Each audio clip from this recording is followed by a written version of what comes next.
গাঁজা কিভাবে এলো? আমরা সবাই কম বেশি গাঁজা শব্দটির সাথে পরিচিত। গাঁজা হলো নেশার জগতে বনেদি সদস্য। চরস এবং ভাং এর সাথে এর ভাই ভাই সম্পর্ক। সিদ্ধি গাছের শুকনো মঞ্জুরি থেকে তৈরি হয় গাঁজা, তাই একে সিদ্ধি নামেও ডাকা হয়। নেশার জন্য গাঁজা গাছটি কে আবিষ্কার করেন তা এখনো জানা যায়নি, তবে গাঁজার ব্যবহার যে অনেক আগে থেকেই চলে আসছে তা সন্দেহ নেই। সাধু সন্ন্যাসীরা গাঁজার দারুণ ভক্ত। তান্ত্রিক যোগ সাধনার সাথে যারা জড়িত তাদের সাথে গাঁজার কলকি থাকেই। গাঁজা শুধু সাধু সন্ন্যাসীদের মধ্যেই সীমাবদ্ধ নয়, সাধারণ মানুষের কাছেও এটি ব্যাপক জনপ্রিয়। গরুর নামে খেলে এটি সিদ্ধি, না খেলে নইলে গাঁজা। শৈব উপাসকরা ঈশ্বর চিন্তা, আলোচনা, সৎসঙ্গ ও ধ্যান করার জন্য গাঁজা খায়।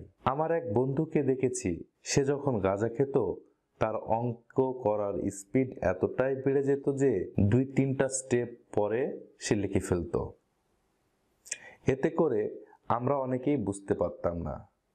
সুতরাং ব্রেন যে বিষয়কে নিয়ে আছে সেই কাজের গতিকে ত্বরান্বিত করে দেয় গাঁজা। এ কারণে অনেক সাধকই গঞ্জিকা সেবন করেন। এখন লাখ টাকার প্রশ্ন,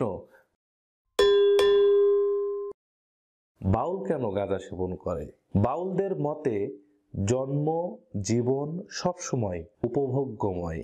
গানকে ধারণ করে মনকে তারা আনন্দময় করে তুলতে চায়। বাউল সাধনায় অবাধ যৌনাচার ও গাঁজা সেবন আবশ্যক। একজন বাউলের একাধিক সেবাদাসী থাকে, সঙ্গিনী ছাড়া তাদের সাধনা অচল।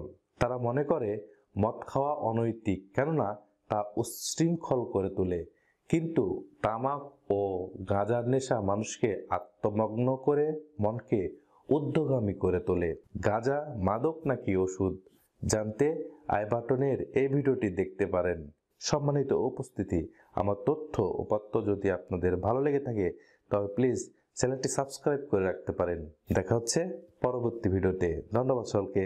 আসসালামু আলাইকুম।